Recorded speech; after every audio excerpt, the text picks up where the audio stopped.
ನಮಸ್ಕಾರ ಕರ್ನಾಟಕದ ಸಮಸ್ತ ಜನತೆಗೆ ಸ್ನೇಹಿತರೆ, ಅನ್ನಭಾಗ್ಯ ಯೋಜನೆಯ ಮತ್ತೊಂದು ಅಪ್ಡೇಟ್ಗೆ ತಮಗೆಲ್ಲರೂ ಸ್ವಾಗತ ಸುಸ್ವಾಗತ. ನೀವು ನೋಡ್ತಾ ಇದ್ದೀರಾ ಹೊಸೊಂದು ಯೂಟ್ಯೂಬ್ ಚಾನಲ್ನ.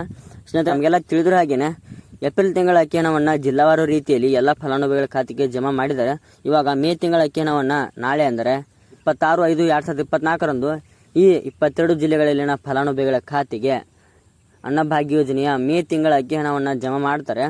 ಆ 22 ಜಿಲ್ಲೆಗಳ ಹೆಸರನ್ನು ತಿಳಿಸಿಕೊಡೋಕ್ಕಿಂತ ಮೊದಲು ಇನ್ನು ನಮ್ಮ ಚಾನಲ್ಗೆ ಯಾರು ಸಬ್ಸ್ಕ್ರೈಬ್ ಆಗಿಲ್ಲ ನೋಡಿ, ಸಬ್ಸ್ಕ್ರೈಬ್ ಆಗಿ ಮತ್ತು ಬೆಲ್ ಐಕಾನ್ ಆಲ್ಗೆ ಸೆಟ್ ಮಾಡ್ಕೊಳ್ಳಿ. ಯಾಕೆಂದರೆ ಯಾವುದೇ ಹೊಸ ಥರದ ವಿಡಿಯೋ ಬಿಟ್ಟರು ಕೂಡ ನಿಮಗೆ ನೋಟಿಫಿಕೇಶನ್ ಅಂದರೆ ಮೆಸೇಜ್ ಮೂಲಕ ಬಂದು ತಲುಪುತ್ತದೆ.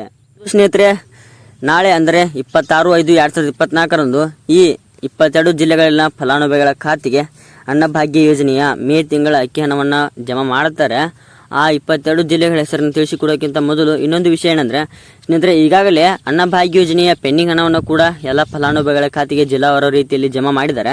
ನಿಮ್ಮ ಖಾತೆಗೆ ಏನಾದರೂ ಹಣ ಬರದೇ ಇದ್ದರೆ 1-2 ದಿನಗಳ ವೇಟ್ ಮಾಡಿ, ನಿಮಗೆ ಖಂಡಿತ ಕೂಡ ಅನ್ನಭಾಗ್ಯ ಯೋಜನೆಯ ಪೆಂಡಿಂಗ್ ಹಣ ಕೂಡ ಜಮಾ ಆಗುತ್ತದೆ. ಮೇ ತಿಂಗಳ ಅಕ್ಕಿ ಹಣವನ್ನು ಜಮಾ ಮಾಡುವಂಥ 22 ಜಿಲ್ಲೆಗಳ ಹೆಸರನ್ನ ನೋಡ್ಕೊತಾ ಹೋಗೋಣ.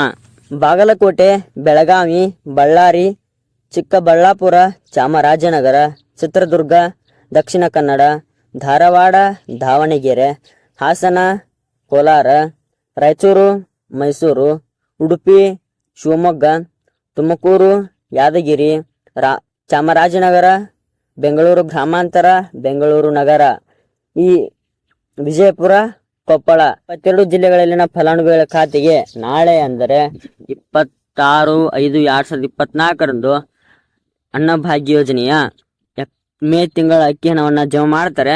ಈ ಜಿಲ್ಲೆಯಲ್ಲಿನ ಫಲಾನುಭವಿಗಳು ನೀವು 10:30 ನಂತರ ನೀವು ನಿಮ್ಮ ಖಾತೆಯನ್ನು ಚೆಕ್ ಮಾಡ್ಕೊಳ್ಳಿ. ನಿಮಗೆ ಖಂಡಿತವಾಗಿಯೂ ಕೂಡ ಅನ್ನಭಾಗ್ಯ ಯೋಜನೆಯ ಮೇ ತಿಂಗಳ ಅಕ್ಕಿ ಹಣ ಜಮಾ ಇರುತ್ತದೆ.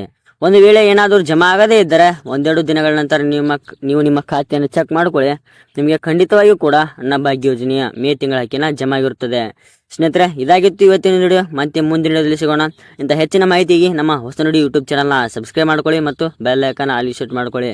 ಯಾಕಂದರೆ ನಾವು ಯಾವುದೇ ಹೊಸ ವಿಡಿಯೋ ಬಿಟ್ಟರು ಕೂಡ ನಿಮಗೆ ನೋಟಿಫಿಕೇಶನ್ ಮುಖಾಂತರ ಬಂದು ತಲುಪುತ್ತದೆ.